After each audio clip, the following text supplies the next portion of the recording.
Vamos lá, meus irmãos, vamos lá, minhas irmãs, começando aqui nossa quarta aula de introdução ao Antigo Testamento 1. Já oramos, como é o nosso costume, mais uma vez, boa noite, graça e paz. Boa noite, graça e paz. Boa noite, graça e paz. Graça e paz. Boa noite, graça e paz. É com muita alegria que estamos aqui trabalhando sobre essa doutrina tão maravilhosa, esse tema tão relevante. Hoje nós estaremos mergulhando aqui no material, né, do professor Fabiano, assim como também nos outros materiais que a gente já tem trabalhado aqui em classe. Hoje vamos começar nos livros do Pentateuco e vamos dar sequência juntamente com os nossos livros textos, tá bom? Como é costume nosso, nossas aulas são gravadas para que vocês possam reutilizar esse material. Gravamos também para os alunos em EAD que desejarem fazer esse curso aqui conosco. Hoje é possível fazer aqui o curso Médio em Teologia Livre, esse curso de 3 anos, de forma em EAD. Os interessados entrem em contato conosco, nos e-mails descritos aqui, tanto na nossa página do YouTube, quanto do seminário, quanto nos podcasts. Se você estiver ouvindo esse áudio em algum podcast, no Spotify é possível ver o vídeo, tá bom? Então, quem quiser entrar em contato conosco, saber maiores detalhes, só nos mande um e-mail, ou entre em contato conosco pelo nosso direct do Instagram. Essas aulas gravadas fazem parte do currículo. É claro que fazer o curso em EAD é um pouco diferente, né, desse modelo aqui. Esse modelo a gente chama de híbrido, né, ou assíncrono, síncrono. Temos no caso, ele é assíncrono, e nesse caso nosso aqui, ele é um curso síncrono, ele é em tempo real, né, pela internet. Então, graças a Deus, a gente pode estar atingindo aqui os irmãos da região, São Paulo, e de outros estados, como é o caso da irmã Sônia e do irmão Davi. Hoje o irmão Davi está em São Paulo, mas daqui uns dias vai estar lá no sul. Então, quem desejar saber mais sobre o nosso curso em EAD, entre em contato conosco. E também gravamos para abençoar o maior número de pessoas, onde quer que essas aulas cheguem. Sejam eles cristãos, obreiros, pastores, professores, de seminário, da igreja, né? Que essas aulas sejam bênção para muita gente, tá bom? Então, meus irmãos, hoje a gente vai trabalhar bastante aqui sobre o assunto, né, que é o assunto do Pentateuco. Nós fizemos, durante essas 3 aulas anteriores, nós trabalhamos bastante, né, sobre alguns assuntos aqui em classe. Fui preparando vocês para até esse momento. Gastei um bom tempo, eu diria até um pouco mais do que eu gostaria, mas a partir de hoje a gente vai mergulhar agora nos livros, né? É óbvio que nós vamos continuar nessa complexidade, que é, ora, falar um pouco da língua, ora, falar um pouco da história, ora, falar um pouco da gramática, ora, falar um pouco da geografia, porque isso tudo faz parte dessa matéria, tá bom?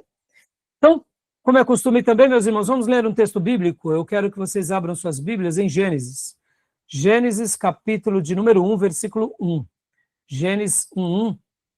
Eu quero ler com vocês essa porção e quero trabalhar, inclusive, também aqui sobre o próprio texto no original, tá bom? Quero falar um pouco com vocês também no original. Então, Gênesis 1:1. Quem desejar, na versão preferida aí do irmão, da irmã, que quiser, pode ler para nós, Gênesis 1:1. Vou compartilhar aqui também na minha Bíblia digital, tá? Gênesis 1:1. O irmão ou a irmã que desejar pode ler para nós. Vou ler. No começo, Deus criou os céus e a terra. Ótimo. No começo, ou como está aqui, né? Na minha versão em Kindle, no princípio. No princípio criou Deus o céu e a terra. E agora eu quero compartilhar aqui com vocês, olha só, essa palavra aqui, olhando um pouco os textos originais. Olhando um pouco os textos originais, olha só.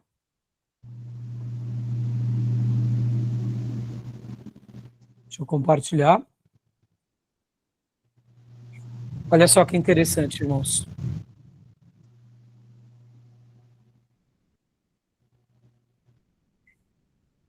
Aqui no original, eu peguei a My Bible, que é aquela Bíblia, né? Vocês já conhecem, sabem qual é, que é um aplicativo que eu indico todo aluno ter. Então, eu abri ela no original. Olha só que legal. No princípio, criou Deus os céus e a terra, né? Aqui no hebraico é Bereshit bara Elohim, et Elohim. Olha só que interessante. Eu quero agora falar um pouco com vocês sobre esse criar. Inclusive a Beatriz, né, tinha até durante a semana mandado uma pergunta no grupo. E eu queria fazer essa abertura, que eu gosto sempre, irmãos, de ler a Bíblia. Afinal de contas, nós estamos aqui para aprender e conhecer a Bíblia, né? Essa palavra bará no hebraico, e o nosso querido professor José Ribeiro vai estar dando aula agora, né, para os irmãos. Essa palavra bará, ela significa criar, moldar e formar. Mas ela também tem essas outras definições, né? Mas o que eu queria destacar aqui no bará, nessa leitura com vocês? Quando Deus cria tudo, Ele cria do incriado. Ele cria de algo que não existia antes. Existe um termo em teologia que nós chamamos de ex nihilo. Ex nihilo. O que seria ex nihilo? Ex nihilo seria criar do nada. O único ser que pode criar do nada alguma coisa é Deus e mais ninguém. Deus, ele é o único ser que cria do nada. Porque ele sempre foi, existiu e existirá. E um dia ele, Deus, Trino, reinando como sempre na sua eternidade, eles resolveram criar o mundo espiritual e criar o mundo físico. E a partir de então, ele nos criou e tudo o que acontece nesse mundo físico é algo que deriva dele. Ou seja, Deus é o único que cria do nada. E nós, qual é a diferença da criação de Deus para as nossas criações? Nós só conseguimos criar de algo que já existe. Nenhum ser tem o poder de criar algo do nada. Talvez você diga, e o diabo, pastor? Não, o diabo é o maior plagista da história. Só para vocês terem uma ideia, o diabo ele copia tudo que Deus faz. Tanto é que essa é a grande culpa que ele traz sobre si. Porque, na realidade, ele quis ser semelhante a Deus. Percebam, ele não quis ser maior, porque não existe nada maior do que Deus. Ele quis ser semelhante. E aí, por isso, ele se rebela contra Deus, e assim Deus o expulsa do mundo espiritual. Ele com todos os que aceitaram a rebelião do diabo. Mas percebam, o que o diabo faz? O diabo copia Deus. Ele copia as coisas. E ele, se ele pode ter alguma força, é dentro daquilo que Deus já criou. Por que eu estou falando isso, irmãos? Hoje, né, nessa abertura, só quero destacar isso, que Deus, o nosso Deus, ele cria do nada. Por isso que um milagre para Deus é muito pequeno. Um milagre para Deus é muito pequeno. Para nós é muito... Porque a gente só cria a partir da matéria. Pode ver, tudo que nós temos e todo desenvolvimento tecnológico, ela nasceu por quê? Porque alguém, algum dia, riscou numa pedra, marcou, né, com uma cunha, uma argila, ou depois pegaram lá uma tinta com um certo pincel, a caneta.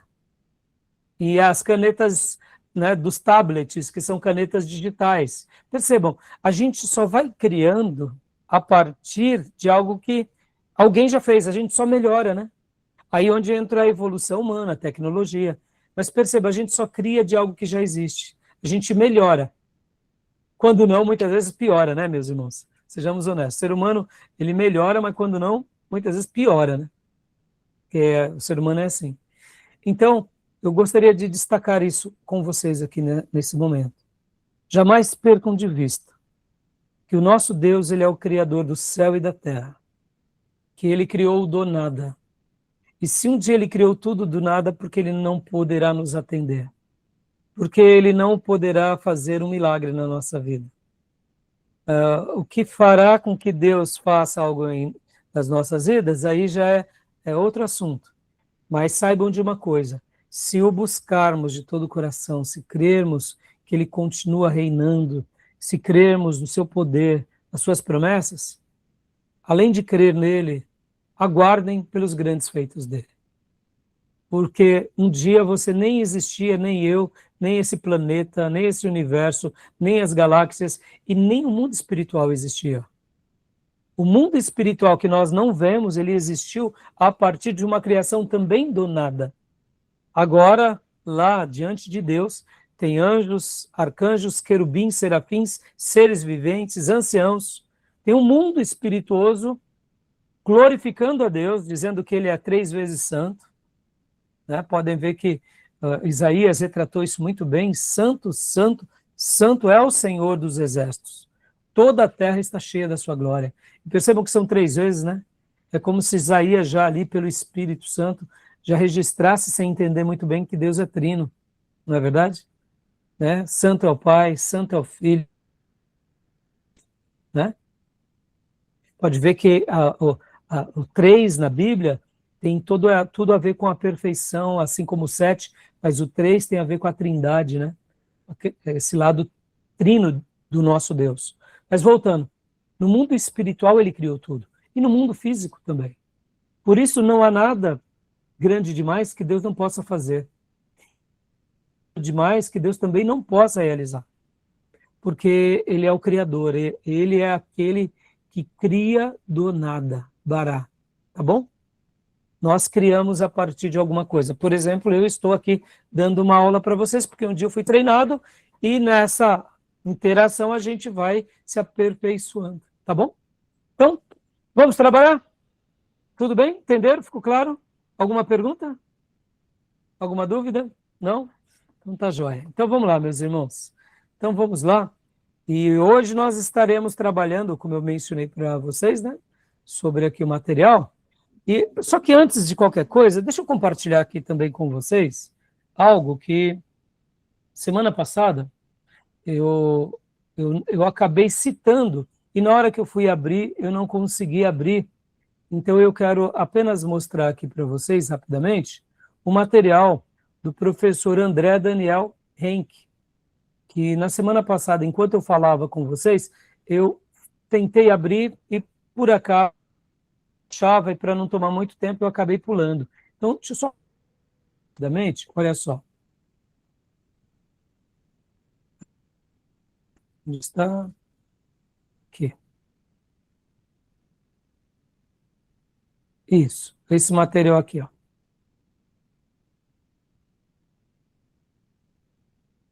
Esse material, professor Henke. Ele, lembra, eu mandei no grupo para vocês, né? Vocês viram? Mandei no grupo. Joia? Isso. O que ele disponibiliza.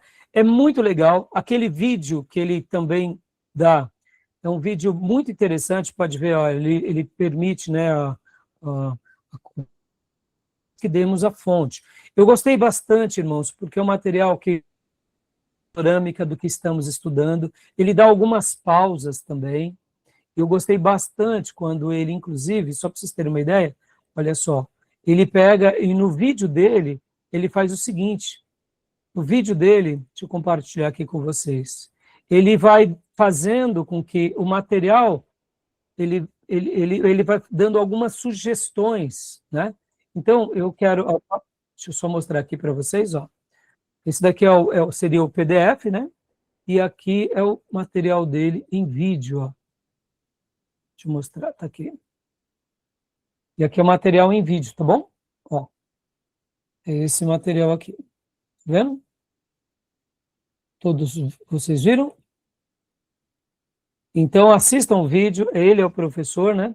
E eu fiquei de passar para vocês, então, eu tinha, na última aula, não dado, né, não demonstrado aqui para vocês. Então, eu falei, opa, vou passar para os meus irmãos, porque esse material é muito bom, o vídeo é muito bom, e o curso dele, né, o site que ele tem, é muito interessante também. Quando vocês abrem lá, vocês fazem o download, tá bom? Ao curso intensivo. Então, ele vai dando, no próprio livro dele, ele vai dando dicas, ó, agora pare isso, leia aquilo, para que você possa entender melhor o Antigo Testamento. Eu sei que aqui é algo mais básico, tá, meus irmãos? Mas é muito esclarecedor, tá? Tudo bem?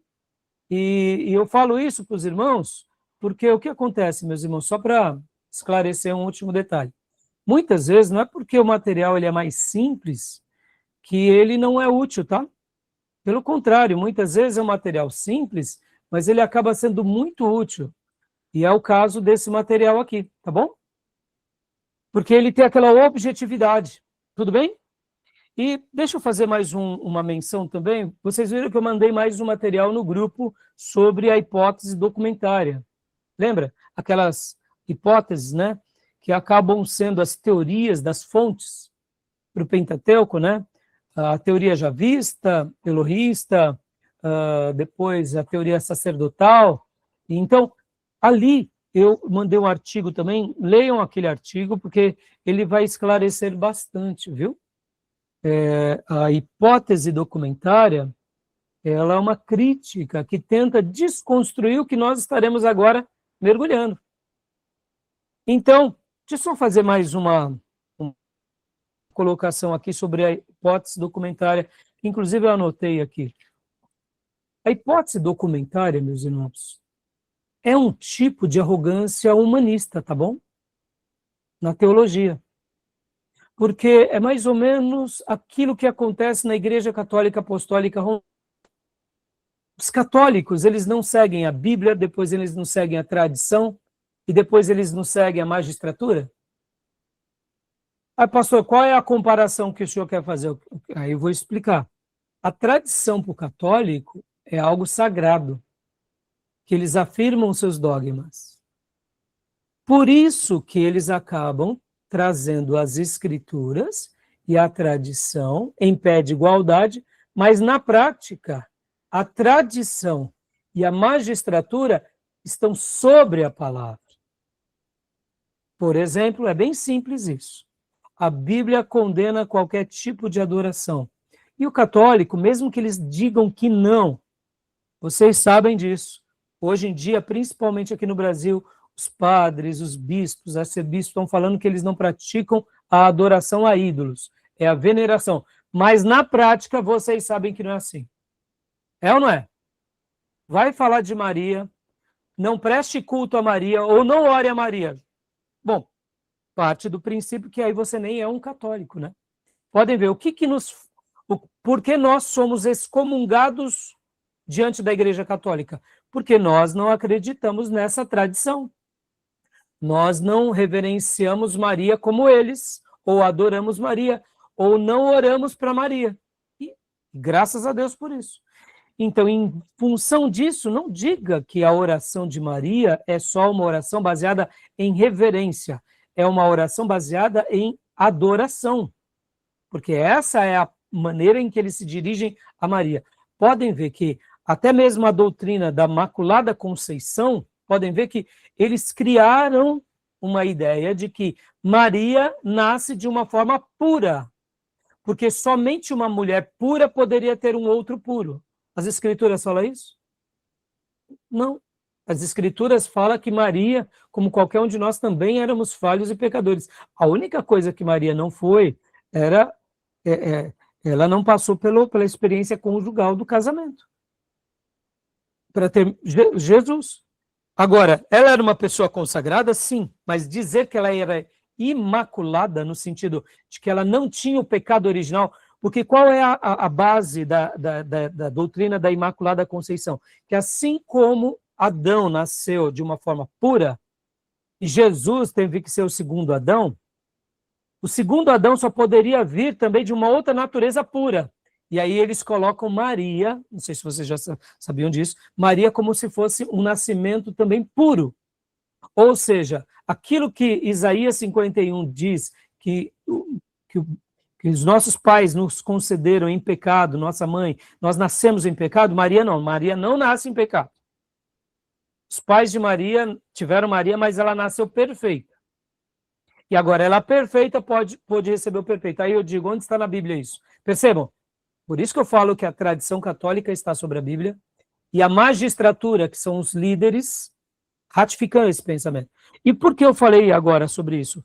Porque a hipótese documentária não é outra coisa senão uma tradição protestante, só que ao invés de ir para um pecado de idolatria, o pecado dele agora é um humanismo, um intelecto agora questionando as escrituras, a fidelidade das escrituras, os autores das escrituras, questionando até mesmo quando os outros profetas falam. Porque, meus irmãos, se não foi Moisés que escreveu o livro das leis, então todo o Velho Testamento está errado. Todo mundo, se Elias faz citação, se Jeremias, se Daniel, se Isaías, quem escreveu? Porque Moisés diz, todo mundo errou. Percebam? Assim como no catolicismo temos a tradição, a teologia liberal é um tipo de tradição também. Estão entendendo? A hipótese documentária acaba sendo também um tipo de tradição, só que não com viés religioso e dogmático no sentido como os católicos, mas também dogmático negando as escrituras e criando uma nova teoria. Percebam? Eu diria que os católicos, nesse ponto, eles criam ainda, vamos dizer assim, os seus dogmas, mas baseado na fé. E a teologia liberal e os seus mentores, eles criam uma heresia baseada no intelecto. Ou seja, ambos são tradições humanas. Uma mais voltada à religião e outra mais voltada ao intelectualismo. Ambas são diabólicas. É o meu pensamento. Tá bom, meus irmãos? Cuidado com as tradições, tá bom? Tudo bem? Ficou claro? Deu para entender? Alguma pergunta, alguma dúvida? Não? Então, tudo bem até aí? Então, vamos prosseguir aqui. Vamos prosseguir aqui. Eu falei, eu vou tocar nesse assunto com os meus irmãos, só para ajudá-los a esclarecer sobre esse ponto, tá bom? Então, meus irmãos, voltando aqui, né, para os nossos assuntos, deixa eu compartilhar aqui com vocês. Aqui, deixa eu só mudar aqui rapidamente. Só um segundinho, não consegui compartilhar. Deixa eu tentar aqui compartilhar aqui. Vamos agora, então, trabalhar aqui no material do professor Fabiano, livro de Gênesis. Tá bom? Vamos lá. Alguma pergunta, meus irmãos? Alguma fala, alguma dúvida? Essa é a hora para a gente poder também, né, conjecturar um pouco aqui, falar, tá? Então vamos lá, meus irmãos, aqui Gênesis, né? Olha lá, material nosso, o professor Fabiano preparou para nós. Então vamos aqui trabalhar em cima desses pontos aqui, o livro de Gênesis. Né? Vamos lá.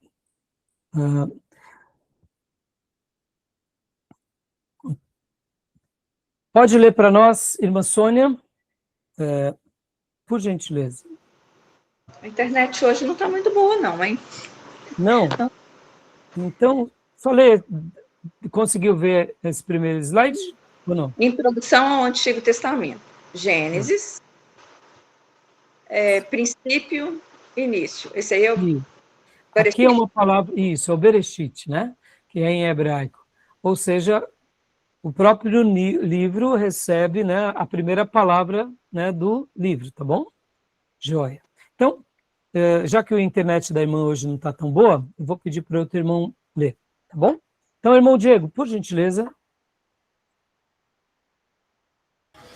Pastor, só para falar aqui, eu acho que a sua internet também está travando, tá? Ah, tá travando? Tá dando umas travadinhas. Então, tá? Para mim e para os demais irmãos, tá travando também? Em alguns momentos. Então, joia. Foi bom você ter falado, viu? Vão me avisando, tá, irmãos? Porque olhando aqui parece que não, mas de repente já tira os aplicativos, já fecha as páginas aqui, até porque muitas vezes a gente não percebe, né? Mas é só em alguns momentos, né? Tá Bom, travando muito, não. fechou. Então, pode continuar para nós, Diego, por favor? Gênesis. Origem, nascimento, criação e princípio. Essa palavra aqui eu não... Isso, né? Gênesis tem a ver com as origens, ou pode ser, né, nascimento, quando a gente fala qual é a gênese daquela família, né? Tem a ver com criação, todo tipo de criação, ou de uma forma mais geral, como princípio de algo, né? Qual é aquele princípio? Qual foi o Gênesis? Tá bom? Então, continuando aqui. Pode ler para nós, Diego. Estamos tratando agora do primeiro livro, tá, meus irmãos? O livro de Gênesis. Autor, Moisés. Tema do livro. A obra de Deus na criação e na origem da salvação. Data 1450 a 1410 a.C. Versículo-chave, Gênesis 1:1, capítulo 12, verso 1 ao 2. Frase-chave. Pode continuar. Frase-chave. Começos e origens.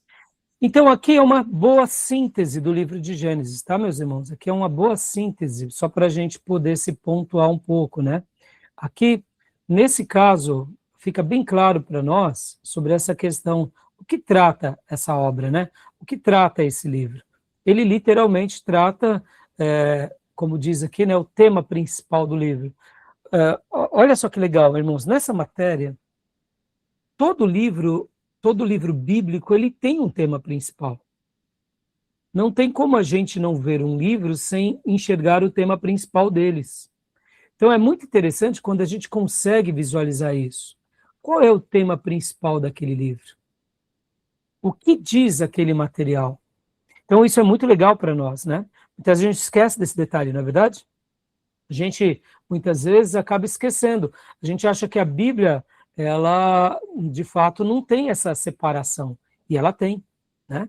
Então, quem é o autor é Moisés, o tema principal é a obra de Deus e na origem da salvação. Aí talvez você me pergunte assim, mas pastor, então, quando o autor escreveu, o Espírito Santo o levou a essa ideia desse tema geral? Sim. Pode ver que aqui é o começo de tudo, né? É o começo do Éden, depois da queda, é o começo do homem depois da queda, depois vem a Torre de Babel, é a separação das línguas, depois vem o dilúvio. Então, é o começo com o dilúvio, que é um novo começo, né? Depois vem a Torre de Babel, depois vem Abraão. E aí, com Abraão, é o começo do povo eleito. E depois, pode ver que sempre tem a ver com a criação e com a salvação em alguns exclusivos, né? E aqui, ó, guardem bastante, irmãos, essa data aqui. 1450 ou 1410 a.C. foi a data que Moisés escreveu. Pastor Rai, e aí? Dá para a gente afirmar a ferro e fogo que foi essa data? O que vocês acham? O que vocês já viram até o momento, estudando aí essa matéria? Dá para a gente cravar que Moisés escreveu nessa data? Pastor, eu acho que é bom sempre, que nem os outros livros falam, aproximadamente, né? Exato. Exatamente. Data aproximada é essa, mas mesmo assim a gente pode falar, é essa data e eu tenho certeza. Dá para a gente fazer isso? Não, porque se achar algum arquivo arqueológico aí e mudar a data, aí... Exato, algum achado arqueológico, né? Ou algum texto histórico. Qual é a diferença quando a gente fala assim, porque está na história, ou um achado arqueológico? Geralmente, quando a gente fala história, a gente lembra de documentos, nós lembramos de livros. Então, e quando a gente fala de achado arqueológico, a gente está falando de objeto. Mas alguns achados arqueológicos são livros, né? Então, nesses livros, temos um tratado histórico. Então, ambos caminham, são áreas separadas, mas são áreas próximas, né?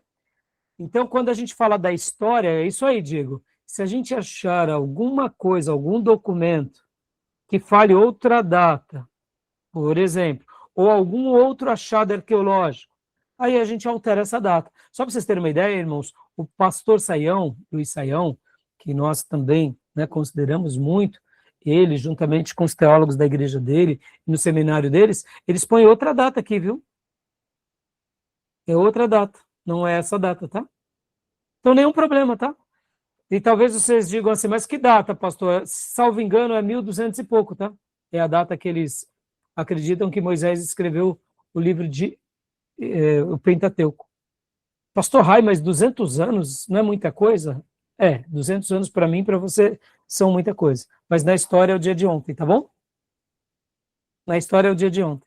Então, 200 anos na história não é nada, tá? E a palavra-chave é começo e origens, tá bom? Então, tudo bem até aí? Tranquilo? Alguma pergunta, alguma dúvida? Não? Eu. Pode perguntar, Beatriz. Pastor Rai, uma coisa que eu fiquei um pouco em dúvida pelas explicações da Marcy Zoner foi quando ela fala que foi achado inscritos que seria antes dos achados bíblicos, que é até aqueles achados, como é que fala? Que é similares. Das narrativas das origens? Isso. Sim. Que ela fala que provavelmente eles foram escritos antes, mas que ao mesmo tempo é diferente da Bíblia. Então, Beatriz, essa pergunta é muito boa. O fato de ter... Beatriz, pensa assim. Vamos imaginar o seguinte episódio, tá bom? Irmãos, olha só, vamos pensar assim. Abraão, a data de Abraão é aproximadamente o ano 2000 antes de Cristo, tá bom? Então vamos por aqui o mapa, né? Antes de Cristo, ano 0, e depois de Cristo, tá bom? Então, que é o ano 0, tá bom? Então, Abraão está aqui, Beatriz, ó. Abraão está aqui, ano 2000 antes de Cristo, por volta disso, tá? Beatriz, o fato de terem escritos um pouquinho antes daqui, ou mesmo aqui nos dias de Abraão, serem mais antigos do que os textos sagrados, não invalida os textos sagrados. Porque o que acontece, Beatriz? Quando a gente começa a ver a história do ser humano, olhando para cá, né, a gente vê que o ser humano passa pelo dilúvio, o ser humano passa pela Torre de Babel. O ser humano, na sua essência, ele é muito rebelde. Então, as narrativas da criação, e podem ver que eu não vou me aprofundar aqui sobre esse assunto, porque já passei para vocês o material da Marcia Zoner, que ali ela faz uma síntese brilhante e a explicação dela é muito boa. Mas o fato de terem escritos, por exemplo, os escritos sumerianos, os escritos acadianos, né, os escritos babilônicos aqui, da antiga Babilônia, né, porque até lembra que a própria Marcia Zoner nos ensina muito bem que tem a Babilônia antiga, assim como tem a Síria, né, aqui, a Síria antiga, e temos a Neo-Assíria e a Neo-Babilônia, né, são duas fases distintas. Mas vamos pegar aqui, né, esse período aqui dos Sumérios. Então, eles escrevendo algo aqui, não invalida o escrito de Moisés que foi aqui. Vamos supor que Moisés realmente, vamos até melhorar, Moisés realmente escreveu em 1200. Tudo bem. Ele escreveu o livro dos 5 primeiros livros de Moisés aqui, por volta de 1200. Nenhum problema. Porque Deus já tinha se revelado para Abraão aqui. Assim como Deus, Beatriz, se revelou para Sete, por aqui. Lembra? Porque o primeiro escrito na história da humanidade, que são os cuneiformes, eles datam por volta do ano 3500 a 3000 antes de Cristo. Quando a gente pega aqui de Abraão para trás, essas são as datas praticamente quase de Sete. Lembra Sete? Lembra Enoque? Foi arrebatado? Ou seja, Deus sempre se revelou para as pessoas. Agora, muitas pessoas fizeram como Caim. Escolheram a rebeldia, escolheram o pecado, escolheram o erro, assim como Nimrod e tantos outros. Então, o fato de terem os achados arqueológicos ou os escritos da criação serem aqui, não invalida esse fato. E não invalida essa crença que sempre veio desde os dias, logo depois da queda, porque vocês vão lembrar que Adão e Eva pecam, né? Deus os expulsa do paraíso, e eles têm Abel e Caim. Caim mata Abel, logo depois disso vem Sete. E a Bíblia vai dar uma ideia que com o nascimento de Sete, o Senhor é invocado de novo. Parece que Adão e Eva, por causa do ocorrido com Caim, eles ficaram em crises. Mas com Sete, esse novo filho de Adão e Eva, o nome do Senhor foi invocado. E pouco tempo depois a gente vê Enoque. Ou seja, no meio dos pagãos, tinha os servos de Deus eleitos. Tamanho foi o acontecimento de Enoque. Agora eu pergunto para vocês, você acha que o acontecimento de Enoque não abalou os habitantes dessa região? Foi uma coisa muito forte.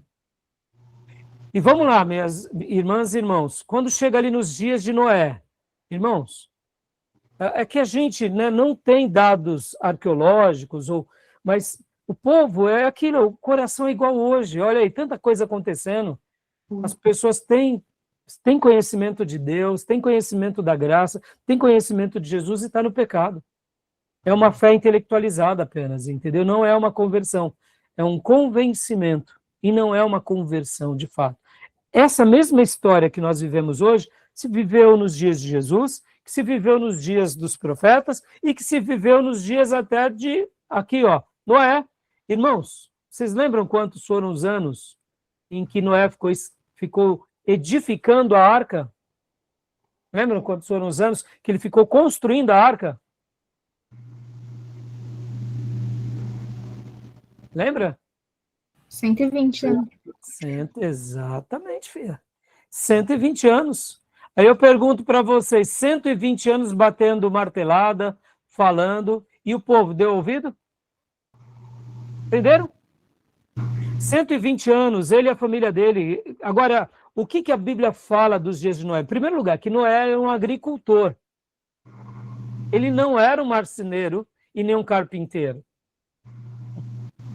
O que está fazendo agora um agricultor com trabalho de carpintaria? E o que ele estava fazendo durante 120 anos? Pregando. Você entende? Então, o fato de terem os escritos aqui, e eu até imagino que os religiosos pagãos, nos dias de Noé, deviam estar falando da história da criação, por exemplo, dando glória aos deuses deles. Entendeu, filha? Foi assim que aconteceu. Nada mudou. E aí veio o dilúvio. O dilúvio veio, aí eu pergunto, e o povo parou? Não. Pode ver que daqui de Noé temos Sem, Cã e Jafé. E aí, pode ver que a mesma história se repete. Né? Os cananeus. Por que eu estou falando? Os textos estão sendo escritos aqui. Da mesma forma que muitos evidenciaram esse milagre, se desviaram e não quiseram saber. Entendeu, filha? Então, assim, não é porque é mais velho, mais novo, que, por exemplo, tem mais poder. Quer ver outro exemplo, Beatriz? A China, ela existe há muitos séculos e milênios. E o taoísmo, a religião chinesa, existe, como o budismo. E tudo bem. Isso não quer dizer que eles, por serem mais velhos, têm mais razão. Entendeu? Não muda, uma coisa não altera a outra. Entendeu, filha? Deu para esclarecer? Mais alguma pergunta, meus irmãos? Podemos prosseguir? Então, só continuando então, pode ler, Diego, para nós, por favor?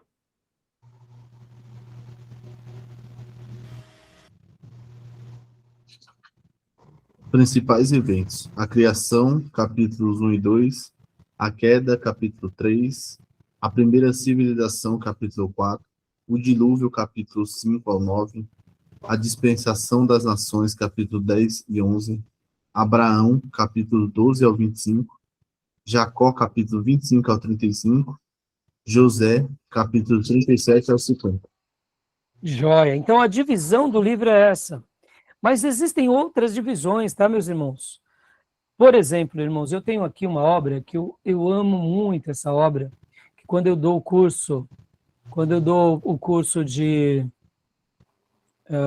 do básico, né, eu utilizo esse livro aqui. Eu utilizo esse livro. É um livro que o meu professor Luiz Henrique nos deu na matéria de bibliologia, que é um resumo de todos os 66 livros da Bíblia. Editora Dois Irmãos, o autor é Robert Lee. A primeira, aqui no caso, essa edição é de 1987. Então aqui, por exemplo, olha só que coisa linda. Temos todas essas informações sobre o livro de Gênesis. Então as divisões aqui, por exemplo, é claro que cada autor vai dividir o livro de acordo com a sua perspectiva. Deixa eu explicar uma coisa para vocês.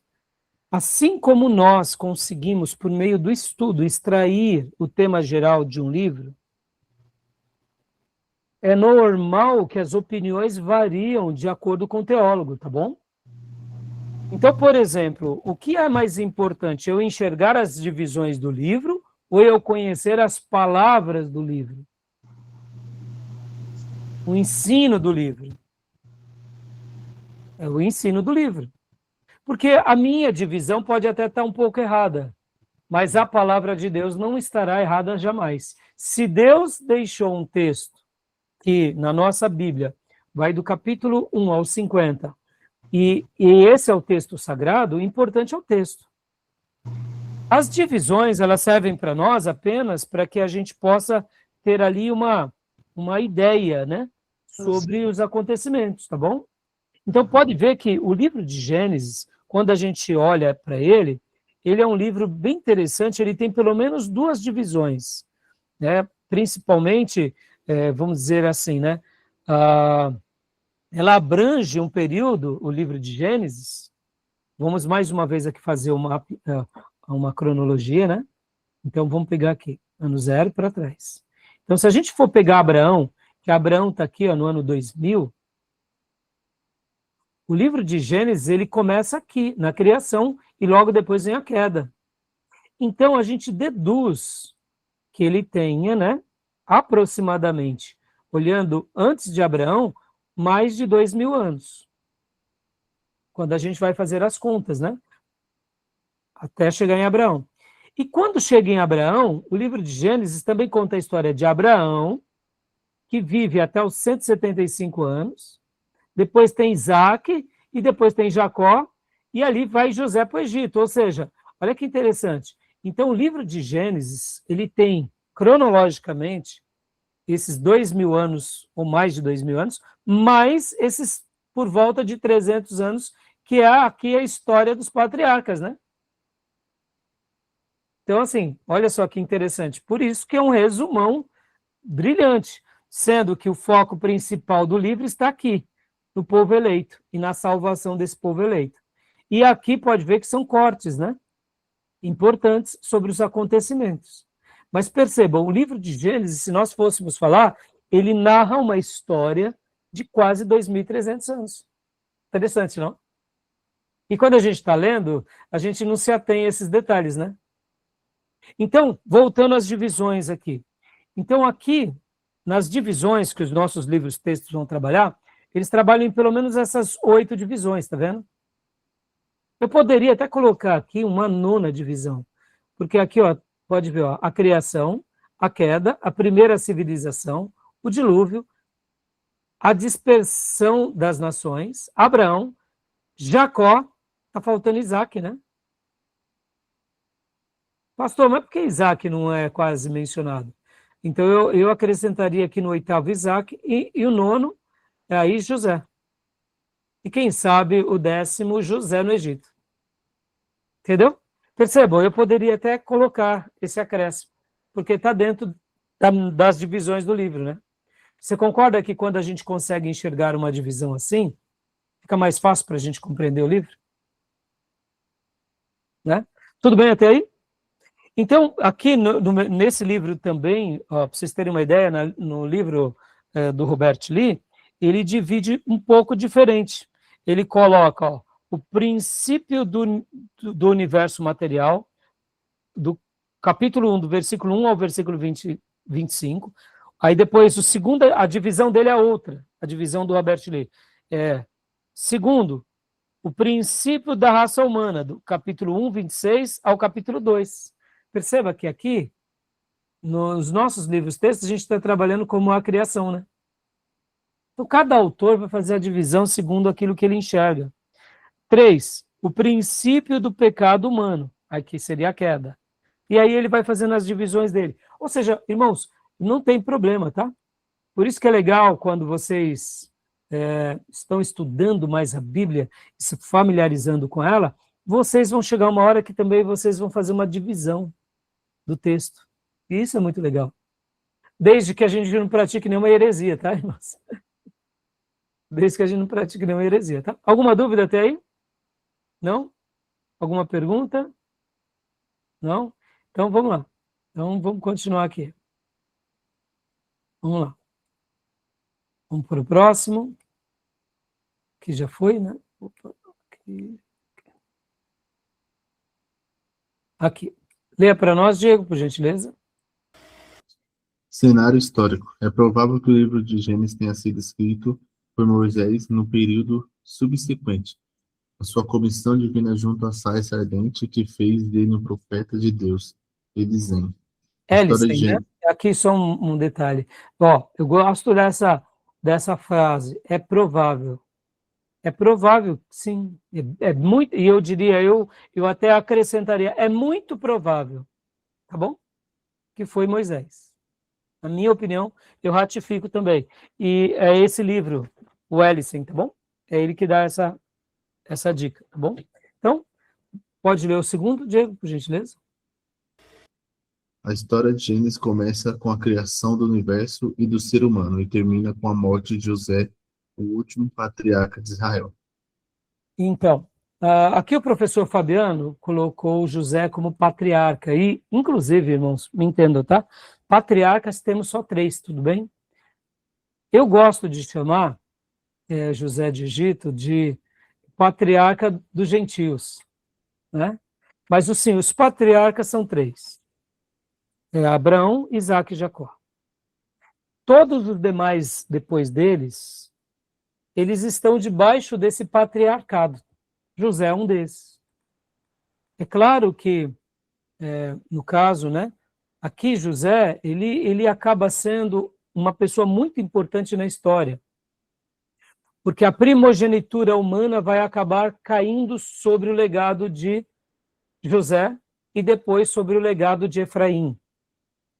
E a primogenitura espiritual vai ficar para Judá.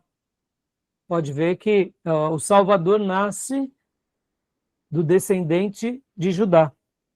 E a primogenitura humana ficou debaixo de Efraim.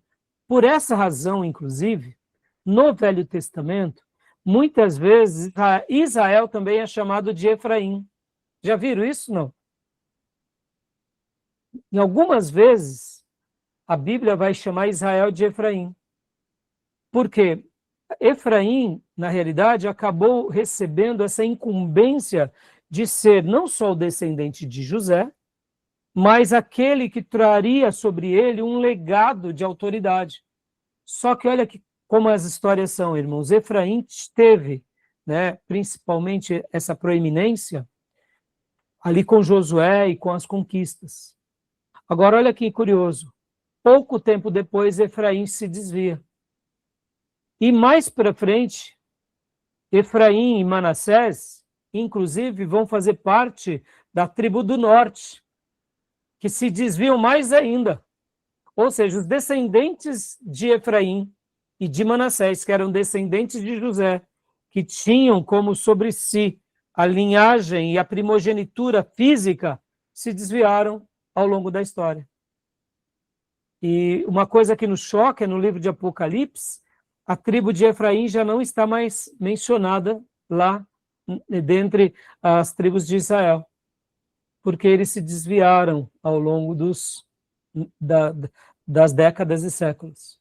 Então, percebam como é curioso esses detalhes, né? Mas, então, aqui ele só fez questão de falar que José é o último patriarca, mas, na realidade, José, né? Eu gosto de chamar patriarca entre os gentios, ou 4 patriarcas. Mas, assim, de fato, teologicamente, a Bíblia não chama ele de patriarca. E por essa razão, nós não podemos dar um título que a Bíblia não deu. Então, assim, eu o considero porque ele foi esse herdeiro dos patriarcas que honrou melhor os 3 patriarcas. José é a personificação de um servo de Deus que entendeu o patriarcado. Por isso que eu gosto de chamar ele de 4 patriarcas, pela honra que ele teve. E patriarca dos gentios, porque o ministério dele se estabelece no Egito, né, irmãos? Podem ver que tudo que ele faz no Egito. Inclusive, ele morre no Egito. Mas, mesmo depois de ter sido colocado numa sepultura, ele volta agora para Israel, porque ele faz com que os seus descendentes prometam: vocês, quando voltarem para a terra prometida, me prometem que vocês levarão a minha ossada com vocês. Por quê? Porque ele representa, inclusive, esse homem com fé. Ele tinha tanta fé que o lugar dele não era no Egito, que o povo dele não era do Egito, que as bênçãos de Deus não estavam no Egito, estavam sobre aquela nação que estava passando como peregrinos no Egito, que ele fez o povo prometer: quando voltarmos, vocês levam meus ossos? E o povo prometeu. E pode ver que Moisés, quando sai do Egito, as ossadas de José estão com Moisés. E quando Moisés morre, Josué agora pega as ossadas de José, e agora a incumbência está sobre ele. E quando eles conquistam a terra, aí sim eles sepultam José, agora, né, em Canaã. Percebam, irmãos, porque eu dou a José o título de patriarca, ou 4 patriarca, ou patriarca entre os gentios, não é por causa que a Bíblia fala, mas porque ele personifica um filho de Deus que no Egito entendeu todo o propósito de Deus, como Abraão tinha entendido, como Isaac entendeu e como Jacó entendeu depois da conversão. Lindo, né? Tá bom? Tudo bem até aí? O cenário histórico, tudo bem? Alguma pergunta? É claro, irmãos, aqui a gente tem muito mais coisa, tá? No cenário histórico, tá? Tá bom? Alguma pergunta? Podemos prosseguir? Pastor, algumas pessoas dizem que Moisés escreveu os outros livros na época que ele ficou lá no monte, os 40 dias. Eu já ouvi alguns historiadores falando isso aí já. É provável, Diego. Pode ver, ele ficou por 2 ocasiões num jejum de 40 dias. Numa contemplação do divino o tempo todo. Podem ver que as palavras de Deus a Moisés, Moisés, escreve sobre o tabernáculo da mesma forma que você viu. O que seria esse viu? Viu como visão? Ou viu enquanto estava lá com o pai no Sinai? Você entendeu? A ideia é que parece que no céu também tem um tipo de tabernáculo, entendeu? Uma coisa certa, ele teve a visão. Mas seria a visão espiritual como um outro profeta tem, como em outras ocasiões ele teve? Ou seria a visão mesmo porque ele viu lá no céu um tabernáculo? E aí a gente não sabe. Mas é bem provável que ele tenha escrito esse acontecimento do Gênesis, principalmente durante esse período. Agora, se não foi também, Diego, ele ficou 40 anos com aquele povo reclamão lá. Ele tinha que, né, fazer alguma coisa. Né? O povo lá ficava dando trabalho, então ele ficava na tenda, né? Desfrutando da presença do Senhor. Né? Percebe, irmão, você vê, Moisés é o grande líder que não se abala com as circunstâncias. Né? O povo pereceu no deserto, nasce uma nova geração no deserto, mas ele não se estragou com o povo. Ah, pastor, mas ele cometeu um pecado. Tá bom, meus irmãos, pelo amor de Deus. E se fosse eu e você lá? Pelo amor de Deus. O que o pastor Rai já não tinha feito? Quando o Senhor falasse para mim: Raimundo, eu vou matar, Senhor, olha, deixa só uns 10% vivo, talvez eu fosse para esse caminho, meus irmãos. É muito fácil a gente falar de Moisés, né? Moisés foi testado por Deus, só teve o pecado lá da rocha, né? Que ele deu mau testemunho. Meus irmãos, o homem foi gigante, né? Foi gigante demais, demais da conta. Eu não consigo imaginar. Não, Senhor, o que vão dizer do teu nome, Senhor? Lembra da tua misericórdia, pelo amor de Deus, irmão. Era povo reclamão, era irmã reclamona, irmão traidor também, porque ó, Miriam e Arão se levantam contra eles. Eram os filhos de Coré, meus irmãos. Os filhos de Coré eram os levitas. Lembram? Datã, Coré e Abirão? A família de Coré, eles eram levitas, se levantando, causando contenda. Meus irmãos, foi difícil demais para esse homem. Esse homem era crente demais, demais da conta. Deus disse para ele, olha, pode ir que o meu anjo vai contigo. Se fosse eu no lugar de Moisés, eu diria, tá bom, Senhor, o Senhor vai mandar quantos anjos? Talvez, olha o que ele vai além. Não, Senhor, não manda anjo não. Anjo eu não quero. Se o Senhor não vir comigo, então eu não saio daqui. Pelo amor de Deus, Moisés foi grande demais. Não é verdade, irmãos? Está entendendo? Então, Diego, né, é lindo, né? Eu estudar. Vocês entendem, irmãos, que quando uma teologia liberal tenta anular algumas coisas, está anulando um monte de coisa, né? Está entendendo? Sutilmente é o dedo do capeta, é o dedo, é o tridente, né, é o enxofre. Pode ver, só quem crê na inspiração, na inerrância, desfruta disso que a gente está desfrutando. Não é verdade? Diga, irmã Sônia.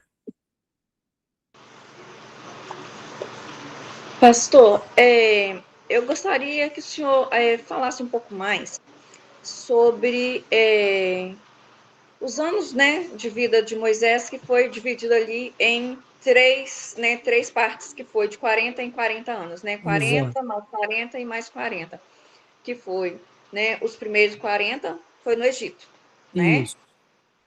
Depois no deserto. Isso, no deserto de Midian com Jetro.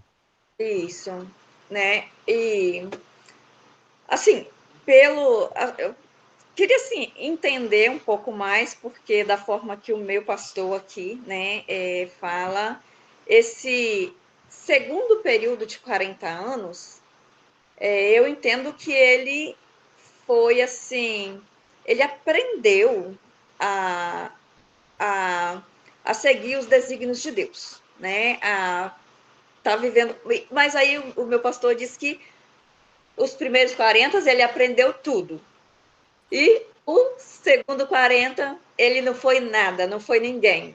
Então eu não concordo, né, com essa segunda parte dos 41 a 80. Eu gostaria que o senhor explicasse um pouco mais. Tá, então é assim, foi boa a pergunta, irmã. Olha que legal, irmã. Nós, quando a gente começa a estudar, e um pastor geralmente, ele antes de falar, ele estuda também. Então ele chega a algumas conclusões. Isso não quer dizer que nós, pastores, teremos razão em tudo. Tem hora que a gente tem uma ideia, e a gente vai estudar aquela ideia, vai estudar algum material, e de repente a gente sedimenta sobre aquela ideia. Mas ao longo dos anos você vai aprendendo, hora você vai melhorando a ideia, ou você diz, não, ali eu estava errado, por exemplo. Mas o que a Bíblia fala sobre isso? A Bíblia fala que lá no Egito, de fato, Moisés foi educado como um príncipe, possivelmente. E vocês vão ver na matéria de geografia bíblica que Moisés realmente ele tinha tudo para ser o futuro faraó.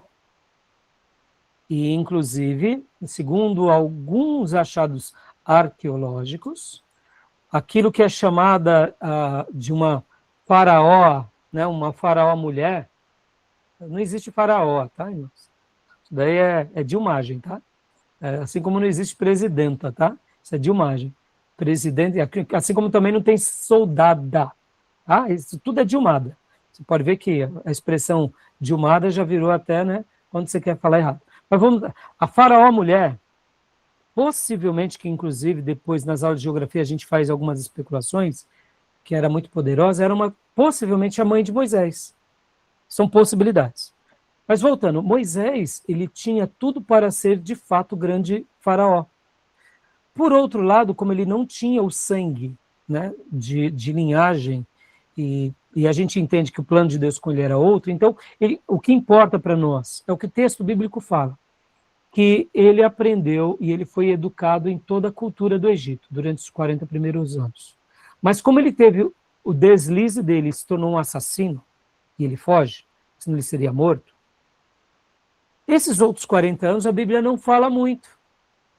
E aí, o que a gente faz numa hora como essa? Nós especulamos. E para a gente encher essas arestas, a gente tem que ir para algumas literaturas. E existem duas literaturas que vão dizer um pouco sobre Moisés, não só sobre a criação dele, mas a juventude, e principalmente esses outros períodos de 40 anos. Quais são os escritos? É de Filo e o grande historiador Flávio José. Então, tanto Filo quanto Flávio José, são dois historiadores judeus, eles vão mencionar um pouco sobre Moisés. Então, a gente pega, então, o texto bíblico, pega um pouco de Filo e pega Joséfo, e aí a gente constrói um pouco daquele enredo que nós temos, que inclusive o Charlton Heston fez os 10 Mandamentos, aquele filme clássico. É em cima dessas correntes que se especula. Agora, irmã, fora da Bíblia, agora esqueça um pouco a literatura judaica, né? Esqueça um pouco a tradição. O que a Bíblia fala? A Bíblia fala muito pouco. Não fala muito. Então, o que nós poderíamos afirmar? E aí onde entra, irmã, por isso que a irmã, quando for questionar o pastor, pode questionar, mas lembre-se, né? Sempre com aquele respeito. Pastor, eu não penso assim. Se é um pastor um pouco mais esclarecido ao debate, ele debate de forma mais harmoniosa. Quando o pastor ele não é muito aberto ao debate, vamos dizer assim, ele é mais radical. Não, irmã, aceita. Mas, de repente, é porque ele foi treinado assim, então a gente tem que ter um pouco de paciência também. Porque, irmã, é aquilo lá, tem muito homem de Deus que foi separado para a obra e nem todo mundo está tendo o privilégio que a gente tem. Por isso que eu gravo essas aulas. Porque eu não sei, mas, irmãos, eu sonho tanto que essas aulas possam chegar nas tribos indígenas, sabe, nos lugares mais simples. E pessoas que jamais teriam o tempo de poder ficar 3 anos aprendendo, eles vão pegar e talvez vão comer essas aulas, vão estudar, sabe, pelas redes digitais, e vão se esclarecer e vão ficar, eu diria, um pouco mais flexíveis em debates. Qual que é a grande questão, irmã? A gente tem que afirmar o que o texto bíblico afirma. E quando o texto bíblico não afirma, a gente pode especular. É esse o ponto. Então, por exemplo, quando se trata de Moisés, eu digo assim, Moisés foi criado lá no Egito como um príncipe. Está no texto.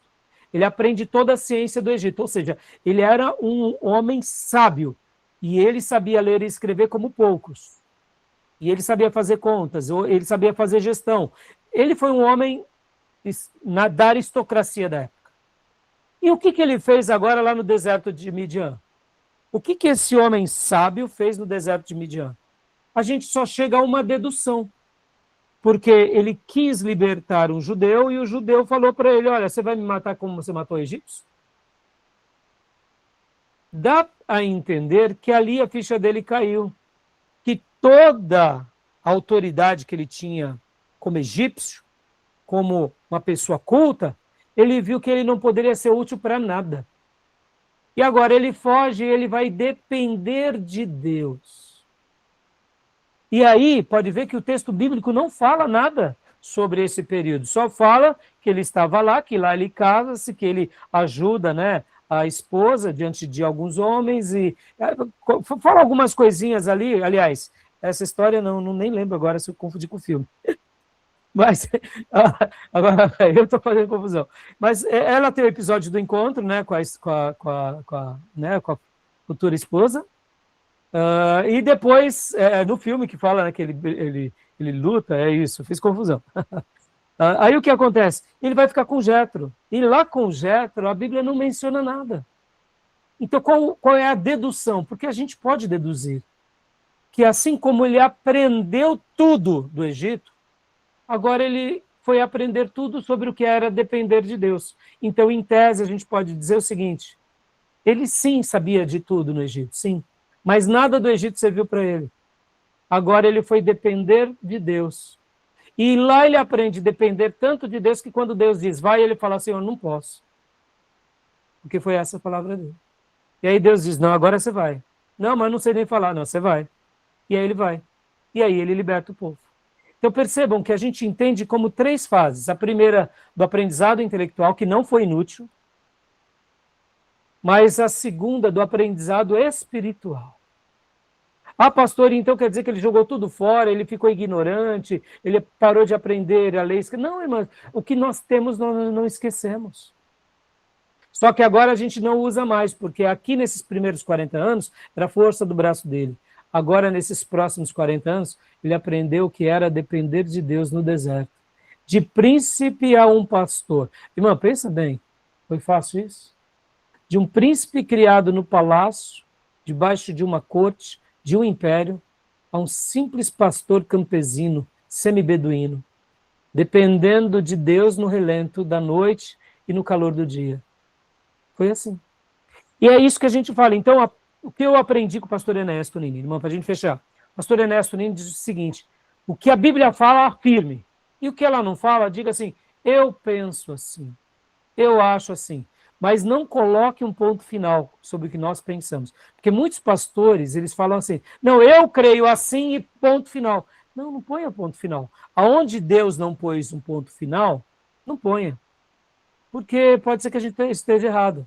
E essa pseudo-humildade vai ser melhor ao longo da caminhada. Tá bom, minha irmã? Explicou? É o que eu penso, tá, minha irmã? Não sei se é o que a irmã pensa também. Mas por isso que na teologia a gente vai contra-argumentando, né? Tá bom? Então, eu sei que os nossos irmãos pentecostais não gostam de demonstrar um conhecimento fraco, ou limitado, ou por a opinião eu acho. Eles gostam de falar com certeza. Eu creio assim. Mas essa suposta convicção, diante das Escrituras, ela passa como soberba. Sabe por quê, irmã? Porque como eu vou afirmar o que o texto bíblico não afirma? Isso é arrogância, isso é prepotência. Então, vale muito mais a pena a gente dizer assim, eu penso assim, eu acho assado. Pode ser que eu esteja certo, pode ser que eu esteja errado. E eu prefiro o caminho da humildade, porque na minha pseudo-humildade, mesmo que para o irmão eu pareça ser um fraco, eu não erro diante de Deus. Do que eu afirmar algo que Deus não afirma, e depois eu ficar sabendo que eu disse uma coisa que não era. Então eu estou dizendo algo como se Deus tivesse dito, só que depois eu descubro que não era. Ou seja, então eu ensinei errado. Eu acrescentei as páginas da Bíblia. Perceba que a convicção, aonde não tem certeza, pode se tornar uma heresia. Então eu prefiro o eu acho, eu penso, eu deduzo. Mesmo que o rebanho me veja como, eu prefiro o outro pastor, porque o outro lá fala com certeza. Não, né? Quando a Bíblia não dá certeza, eu só acho. Mas o senhor parece fraco. Eu prefiro parecer fraco do que me tornar um herético. Entendeu, Fê? Tá bom? É assim que eu penso, Fê. Então, assim, a Bíblia não vai falar muito, tá? Agora, e nos próximos 40 anos? Os próximos 40 anos está aí nos 5 livros, nos 4 outros livros, né? Tá bom? Joia, meus irmãos. Deu a hora aqui, meus irmãos, tá bom? A gente vai prosseguir, né? Já, já. Mais alguma pergunta, meus irmãos? Não? Podemos encerrar aqui o primeiro bloco? Então, vou encerrar aqui, tá bom? Para agora, e vou parar a nossa gravação e vamos para o nosso intervalo e a gente volta em alguns minutos. Tá bom, meus irmãos? Deixa eu só desligar aqui. Opa, pronto.